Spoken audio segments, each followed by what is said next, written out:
आप सभी को नमस्कार। मैं काठमांडू से आया हूँ। मैं जर्नलिस्ट हूँ और ये जो अ, हमको विषय जो दिया है तो it's very vague, it's very complicated issue of this world this. तो हम इसका एक ही इसको इंटरप्रिटेशन भी इतना सहज नहीं है और इसका मतलब जो है इसका प्रॉब्लम भी कॉम्प्लिकेटेड है और इसका सॉल्यूशन भी बहुत कॉम्प्लिकेटेड है। तो और सॉल्यूशन भी अभी तक इसका निश्चिंत कुछ नहीं है। तो मंच पर आसीन मान्यगण और आप सभी मान्यजन को मैं नमन करता हूं और मैं इस विषय पर मेरा अपना जो ऑब्जर्वेशन मैं रखना चाहता हूं, क्योंकि मैं जर्नलिस्ट हूं तो मैं एक्सपर्ट नहीं हूं। तो मेरा एक जर्नलिस्टिक जो ऑब्जर्वेशन है, मैं काठमांडू एक हिमालय जो अभी गणराज्य में जो मैं जहाँ रहता हूँ और वहाँ से मैं जो देखता हूँ तो वहाँ का एक ऑब्जर्वेशन मैं अभी रखने का अनुमति चाहता हूँ। तो इसमें जो एक श्लोक है जो एक कार्यक्रम का जो एक बुकलेट में जो एक श्लोक रखा है, सत्यम सत्येन दृश्यते। तो मेरे ख्याल से मैं जितना भी इंटरप्रेट करूं, मैं जितना भी बोलूं, इसका निचोड़ मेरे ख्याल से यही है कि सत्य को सत्य से देखना चाहिए। तो इस सारी प्रॉब्लम को समाधान मेरे ख्याल से इसी श्लोक पर है, इसी श्लोक में है। तो आज की दुनिया आप सभी बहुत जानकार हैं। आज की दुनिया बहुत कॉम्प्लिकेटेड है। जो रिलीजियस पर्सपेक्टिव से हम देखते हैं तो आज मुस्लिम और क्रिश्चियन के बीच में बहुत बड़ा द्वंद्व है इस संसार में, और मुस्लिम के अंदर भी शिया और सुन्नी की लड़ाई है, और क्रिश्चियन के बीच में भी बहुत मतांतर है, उसका भी कैथोलिक और प्रोटेस्टेंट है। और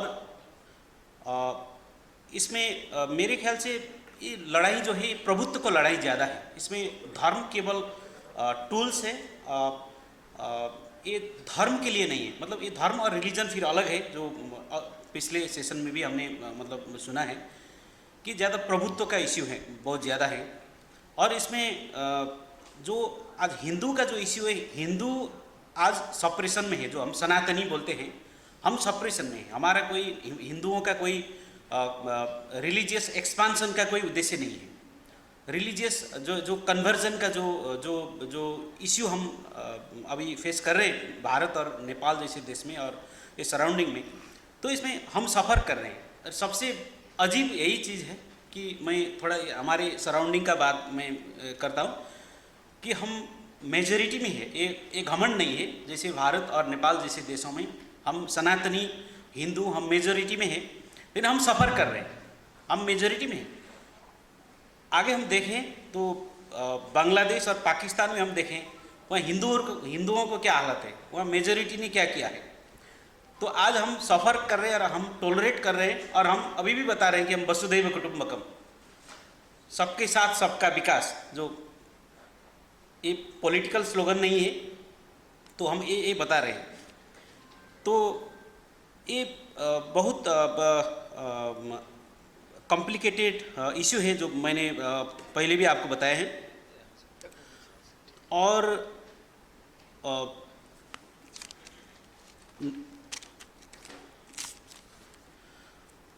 जो हिंदू राष्ट्र के बारे में जो बातचीत हुआ है, मैं और विषय में भी जाता हूँ, फिर मेरे को लगता है कि फिर थोड़ा मैं भूल जाऊँ।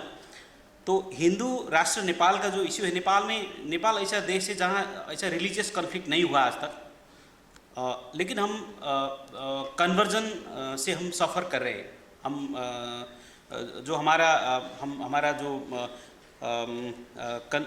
जो सेंसस है, वो पिछले सेंसस का तो आंकड़ा नहीं आया है, तो उससे पहले जो 2011 में जो सेंसस हुआ था, तो उसमें हम देखते हैं कि उससे पहले 10 साल पहले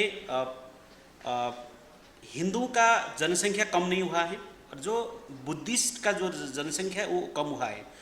और क्रिश्चियन जो थे उसमें पहले 0.45% थे पहले, और 2011 में क्रिश्चियन का संख्या बढ़कर 1.40% आ गया है। और आज वो आंकड़ा नहीं आया है, और बहुत एक्सपर्ट्स और जो जानकार लोग मानते हैं कि नंबर ऑफ क्रिश्चियन वो बहुत तेज़ी से बढ़ा है और even number of Muslim population भी वो तेज़ी से बढ़ा है, जो भारत नेपाल का बॉर्डर में ज़्यादा उनका आबादी है।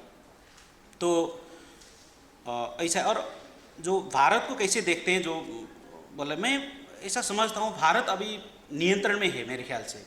और हमारे एक मतलब भारत सफ़र कर रहे हैं, हिंदू मेजॉरिटी एक कंट्री है, लेकिन भारत टोलरेट कर रहे हैं। भारत का जो मेजॉरिटी पॉपुलेशन है वो टोलरेट कर रहे हैं, और वो बता रहे हैं कि हम भाई भाई हैं और संवाद में आइए, वादे वादे जाए थे तत्व बोधा, वो बता रहे हैं।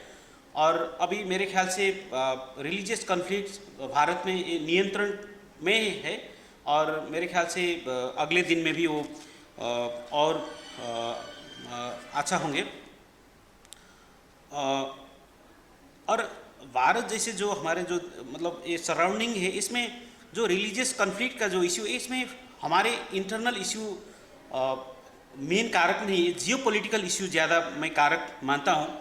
जो भारत विभाजन का समय में जो एक कॉन्फ्लिक्ट का जो सीडिंग किया है अंग्रेज़ों ने, तो उसका परिणाम मतलब वो आज भी वो मतलब आज तक ही थे, और मतलब आज तक है।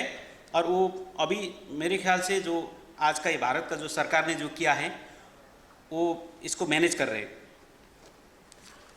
और जो रिलीजियस कॉन्फ्लिक्ट्स हम सराउंडिंग में देखते हैं, जैसे अफ़गानिस्तान में हम देखते हैं, वो शासन में भी मुस्लिम है और वहाँ सफ़र भी मुस्लिम कर रहे हैं। इसको क्या बोले, इसको रिलीजियस कॉन्फ्लिक्ट माने और इसको क्या माने, ये आप सब जानकार बौद्धिक लोग हैं, आप जानते हैं। जैसे इज़राइल पैलेस्टाइन में दो धर्म के बीच में बहुत लंबा समय से लड़ाई चल रही है, और ये कितना दिन तक जाएगा ये मेरे ख्याल से भगवान को भी पता नहीं है, ये ऐसा चल रहा है। तो ये भी प्रभुत्व को लड़ाई है, किसका डोमिनेंस का लड़ाई है। और इवन मिडिल ईस्ट में शिया और सुन्नी का जो लड़ाई है, वो कब तक जाएगा ये हम नहीं बता सकते हैं।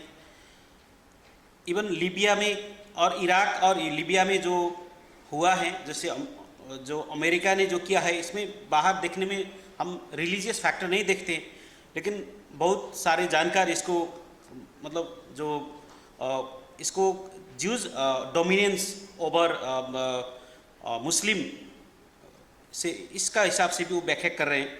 तो इसका ये सारे जो रिलीजियस कॉन्फ्लिक्ट्स जो हम देखते हैं, इसका सिंगल समाधान नहीं है, ये अपने अपनी रियलिटी पर होता है। जैसे ये रिलीजियस कॉन्फ्लिक्ट जैसे चाइना भी है कि बहुत सारे तिब्बती लोग ने आज तक भी वो सफ़र कर रहे हैं, और हमारे सराउंडिंग में हमारे हिंदू लोग सफ़र कर रहे हैं।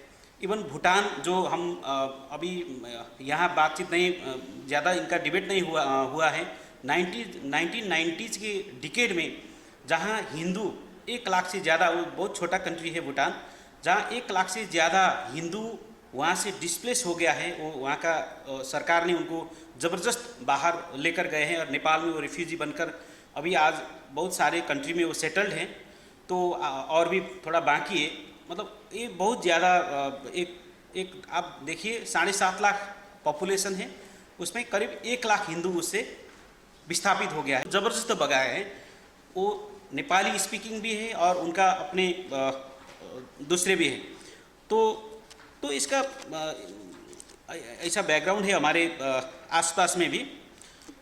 तो इसका समाधान क्या है, तो अभी मैं थोड़ा ब्रॉडर हिसाब से मैं देखता हूँ कि आज भारत का जो पोजीशन है और भारत का जो शक्ति है, और पिछले जब ये भाजपा का जो सरकार आने के बाद जो भारतीय संस्कृति, भारतीय सभ्यता और पूर्वीय सनातन सभ्यता का जिस ढंग का एक ग्लोबली एक्सेप्टेंस बढ़ा रहे हैं और बढ़ रहे हैं, तो इसके स्ट्रेंथ पर अभी मैं सोचता हूँ भारत ने इसको पहल लेना पड़ेगा। कम से कम सराउंडिंग से भारत ने शुरू करना पड़ेगा कि देखिए हमारे जो संस्कृति है वसुधैव कुटुंबकम और वादे वादे जायते तत्वबोध, कम से कम भारत ने मीडिएट करना पड़ेगा कि आप बैठे, जैसे चाहे म्यांमार का इश्यू हो चाहे और इश्यू हो, जैसे यूक्रेन में जब रूस ने हमला किया है, ये रिलीजियस द्वंद्व है या नहीं ये दूसरा विषय है।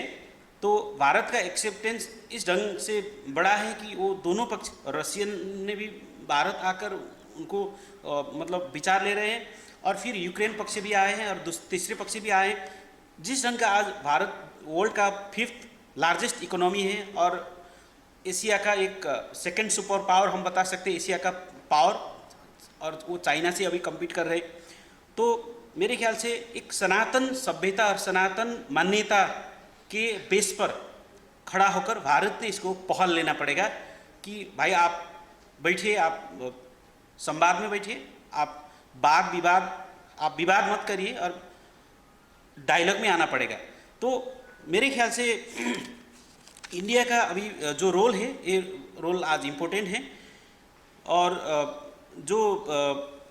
और इसमें हम जो भारत ने, और भारत और जो सनातनी है, इसको हमारा कोई रिलीजियस जो पर्पस नहीं है। जैसे इसका मतलब नहीं है कि भारत वो मिडिल ईस्ट में एक मंदिर बनाए हैं, इसका मतलब वो सब हिंदूकरण हो जाती है, ऐसा नहीं है। कम से कम जो सत्य है, जो मैंने पहले यहाँ उल्लेख जो श्लोक है उसको मैंने बातचीत बताया, सत्यम सत्य न दृश्यते। तो कम से कम ये बात को उनको समझाना चाहिए, और इसमें मेरे ख्याल से भारत ने अच्छा रोल, इसको भूमिका निर्वाह कर सकते। तो इन्हों शब्दों पर मैं आपसे अभी मेरा वाणी को विराम चाहता हूँ, और आप सभी लोगों को जो आने वाले दीपावली पर्व है, इसको मैं अग्रिम शुभकामनाएं व्यक्त करना चाहता हूँ। धन्यवाद, नमस्कार।